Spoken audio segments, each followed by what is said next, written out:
Hablas de Estrasburgo. No sé si sabéis que Pepe ha tenido Sí, su camino allí a efectivamente. Estrasburgo. Hemos llevado un caso al Tribunal Europeo de los Derechos Humanos. Correcto. En Estrasburgo. Casi nada, ¿eh? Ya veis que aquí no invitamos a cualquiera, ¿eh? Cuéntanos, Pepe, que... Bueno, pues esto es este fue- súper interesante. Estamos un hablando caso- del Tribunal Europeo de los Derechos Humanos. Exactamente, sí, sí, que es una de las máximas instancias judiciales a nivel de Europa, no a nivel de Unión Europea, sino incluso por encima, un poco, porque es el Consejo de Europa. Consejo de Europa, hay más de 40 países, incluyen todos los de la Unión Europea, pero también incluye otros países que no están en la Unión Europea, como pueden ser Albania, Bosnia, Islandia, Sí. etcétera, etcétera, ¿no? Andorra. Andorra también, efectivamente, que no está en la Unión Europea, pero sí que está el Consejo de Europa, ¿no? Es más, los únicos países de Europa que no están, si no recuerdo mal, creo que son Bielorrusia, Kazajistán, Ciudad del Vaticano. Ciudad del Vaticano no está. No necesitarán. Y Rusia, ¿no? estaba hasta hace poco, por después de la guerra de Ucrania. San Marino sí que está. Sí que está. San Marino sí que está. Es todos los países de Europa, a excepción de estos 3 o 4, digamos, ¿no? Bielorrusia, Rusia después de la guerra de Ucrania y tal.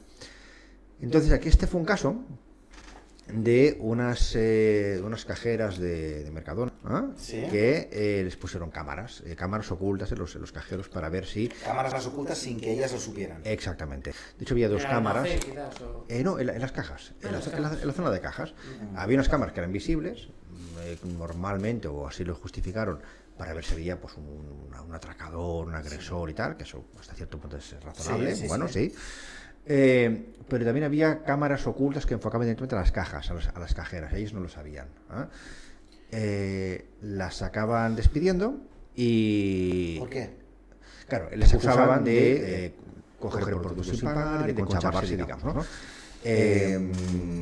Pero habiendo puesto ya las cámaras, Exacto. No les informaron de las cámaras y las acusaban de robar productos sin pagarlos y de cosas, ¿no? Aparte de que teníamos pruebas que decían que esto no había pasado y que realmente no habían robos, etcétera, y que las grabaciones en sí mismas las vimos y no eran tampoco del todo claras. La cuestión es que la tesis principal es: no se puede poner una cámara sin el permiso y sin avisar. No, sin permiso sí, pero sin avisar. O sea, el trabajador, cuando se pone a trabajar por una empresa, está sometido al control de esa empresa y la empresa puede tomar medidas de control, incluyendo grabar en según qué circunstancias, mientras no sea una cosa muy invasiva, muy intrusiva. No podemos poner en los baños, pero sí Exacto, podemos por ponerlo en ejemplo. el pasillo del supermercado. Por ejemplo, y una cosa también es grabar imagen, otra cosa es grabar sonido. Por ejemplo, el sonido también es mucho más intrusivo. Estar Porque también cada- hablando de lo que estamos hablando, igual estamos criticando a la empresa con los compañeros de trabajo. Pues claro, Porque ¿no? a tiempo hay que borrar, ¿no? Estas Exactamente. imágenes, sí. Entonces, claro, pero como mínimo, aunque sí que puedan poner cámaras, como mínimo había que avisar, y ellos no lo conocían, no eran conscientes de ello. Entonces mi tesis era, la empresa puede poner cámaras, pero tiene que avisar de ello, como mínimo, ¿no? Una vez avisado, pues oye, si detecta algo, pues ya veremos, pero tal. Dos cosas que se me ocurren. Primera, la empresa no era consciente de que puedes poner cámaras, pero tienes que avisar. No puede ser que la empresa no sea consciente de eso. Esto era el gran debate, precisamente. Entonces, ¿qué es lo que dijeron los juzgados cuando llegamos al juzgado social, luego al Tribunal Superior de Justicia, etcétera? Es decir, no. Si la empresa lo ha detectado con las grabaciones, de hecho, yo creo que la jueza ni siquiera se vio las grabaciones, vio que había unas cámaras, digo, pues era verdad. De hecho, analizando las cámaras, pues había alguna trabajadora que ni siquiera salía, es igual. Yo creo que directamente, si hay cámaras, pues era verdad. Y Abulto dijo que sí a todo. Y no entró a valorar con mucho más profundidad, mucho más análisis. Pero a mí me interesaba analizarlo mucho. Exactamente. Porque luego tengo otra pregunta y es, a ver cómo lo planteo. El hecho de que poner esas cámaras ahí sin avisar sea ilegal, esto es tan grave que hace que ya dé igual si yo he cogido dinero de la caja o no, porque tú no me podías grabar. Es decir, claramente ha sido penalti, pero no puedes pitarlo porque antes había un fuera de juego. Es decir, Claro, sí. yo he quitado dinero, Sí. pero no me puedes decir nada porque tú lo sabes solo de una manera ilegal. Porque Claro, tú no- ahí está. Es algo así. Hay una teoría que nació en Estados Unidos y que a veces salen en las películas y tal, ¿no? De juicios, aquí sí, que es la teoría del árbol de los frutos envenenados. ¿Qué significa eso? Que un caso típico, caso muy peliculero también, si coges de un delincuente, coges una confesión en una comisaría, pero esa confesión ha sido sacada bajo tortura, por ejemplo, pues oye, la tortura invalida la validez de esa confesión, por ejemplo. ¿Por qué? No por la confesión, igual la confesión sí, pero claro, se ha obtenido de una forma que vulnera derechos humanos, que vulnera derechos fundamentales. Exactamente. Entonces, la forma de probar las cosas tiene que ser respetuosa con los derechos humanos. Si la forma de obtener la prueba ha vulnerado, ha infringido derechos humanos, la prueba no es válida. Y da igual que haya demostrado o no. Si el procedimiento para conseguir esa prueba vulnera derechos humanos, no se puede considerar. Entonces, tenemos que hacer como que eso es lo difícil a nivel humano, tenemos que hacer como que no hemos visto esa prueba, porque sabemos que esta prueba se ha obtenido de una forma que no es correcta. ¿Hay algún caso excepcional en que se pueda sobrepasar los derechos humanos pues para adquirir Este fue precisamente el caso de Estrasburgo de las Mercadona. famosas cámaras. Lo que, claro, aquí el derecho fundamental, el derecho humano, era el derecho a la intimidad, el derecho a la privacidad, que incluye la protección de datos, etcétera.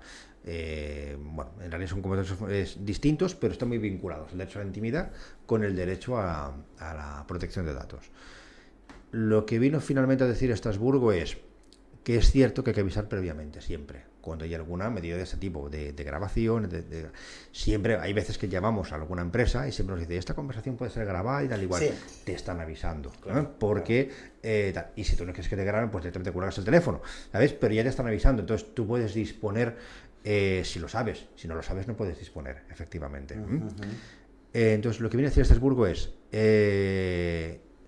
hay que avisar siempre, como norma general. Pero si hay algo especialmente grave, con indicios previos muy claros de que pasaba algo raro, pues entonces en ese caso, de forma excepcional, podemos saltarnos ese paso previo, digamos. Pero tiene que ser algo que sea realmente grave y tiene que ser algo pues que no cualquier indicio sirve, tiene que ser algo, digamos, que ya se haya visto con indicios previos, digamos, importantes. Claro. Al final, que se indica pues que caso por caso se tendrá que ver si es lo bastante grave, si ha habido bastantes indicios previos o si no. Y aquí lo que mi teoría de cómo interpretar esa sentencia, que no es tan fácil de interpretar, es, claro, no sirve una cámara oculta para demostrar que has llegado tarde al trabajo 15 minutos, por ejemplo. No es tan grave. Ya, exacto. Si es un robo, es una agresión, bueno, eso ya incrementamos la gravedad, pues podría ser. Y también depende del robo. No es lo mismo robar 1 euro que robar 2.000 euros. Exacto. No es lo mismo un día que estar durante un año pues sacando dinero de la caja. Claro, depende. Y a partir de aquí pues valoramos o miramos un poco el nivel de gravedad de cada caso. ¿Y cómo se llega a Estrasburgo? Es decir, porque de entrada esta cadena de supermercados despidió a las trabajadoras y las trabajadoras dijeron, pues vamos a denunciarlos, que vinieron a vosotros. Exactamente. Y entonces, claro, pero esto no es, vienen a vosotros y vosotros decís, venga, pues vámonos a Estrasburgo. No es tan directo. Hay un juicio aquí. Estaría bien que fuera de tan directo, pero bueno. De hecho, aquí se agota toda la vía procesal española, el juicio ante el juzgado español, luego un recurso ante el tribunal español, otros recursos, y se intenta llegar igual todo el constitucional. rato están dando la razón a Mercadona, entiendo. Exactamente. Aquí en este caso, paralelamente, hubo también un procedimiento penal, porque Mercadona denunció a las trabajadoras por robo. Fueron absueltas al final, no llegaron se llegó a archivar el procedimiento penal, con lo cual no hubo ninguna condena penal por este tema de los robos, pero en cambio el procedimiento laboral, pues sí que sigue adelante, y les dieron la razón a Mercadona. Como les dieron la razón a Mercadona, incluso después de haber sido absueltas en el tema penal, sobre todo por el tema de las cámaras, les dije, bueno, seguid, es que invalidando las cámaras invalidamos todo lo demás. Y aquí, después de agotar todo el recorrido en los tribunales españoles, lo llevamos a Estrasburgo. Entonces, en Estrasburgo hay como 2 fases. La primera fase suele ser varios años después, porque esto tampoco es corto. Imagino. Se hace un procedimiento escrito, En la primera instancia me dan la razón a mí en Estrasburgo, ¿eh? De las cámaras se tienen que avisar previamente, y si no se han avisado previamente no podemos admitir como prueba lo que vulnera un derecho como el derecho a la intimidad. Y en la segunda instancia vamos a lo que llaman la gran sala del Tribunal Europeo de Derechos Humanos, que bueno, que es, digamos, una sala más grande con más jueces. Claro, hay un juez por país. Esto ya es película. Esto ya es película, sí. Esto ya es película. Y es el código rojo. Y aquí ya me invitan, aparte tienen su léxico es distinto, aquí claro. me invitan a acudir a presentar alegaciones, con lo cual hicimos un viajecito a Estrasburgo. Bien. Mi inglés no es el más fluido del mundo, con lo cual fui con una compañera del despacho que, bueno, estuvo muchos años viviendo en Inglaterra, con lo cual tiene un inglés mucho más fluido, aunque yo me pude expresar en castellano, pero las preguntas me las formularon en inglés, con lo cual que tenía a mi compañera, pues que me ayudaba un poco con la traducción de las preguntas, ¿no?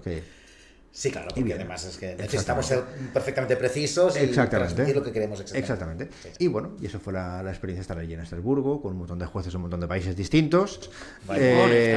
Sí que pone. Estuvo bien porque cuando entras, lo primero que haces, bueno, antes de empezar la vista, digamos, pues te viene a buscar el presidente del tribunal para darle como una bienvenida, como una acogida, y fue muy cordial y muy simpático, no sé qué, y bueno, estamos muy contentos, porque aquí, esto fue la lectura que hice yo después. En Estrasburgo tantos juicios no hacen poquitos juicios, ¿no? Con lo cual se aburren más. Entonces cuando tienen algún invitado, pues sacan los canapés. Efectivamente, esto no pasa en los juegos de aquí, claro, aquí están muy colapsados y aquí, vamos, si tienen que dar la bienvenida a cada uno por uno, pues no acabaría nunca. En cambio, ahí es distinto.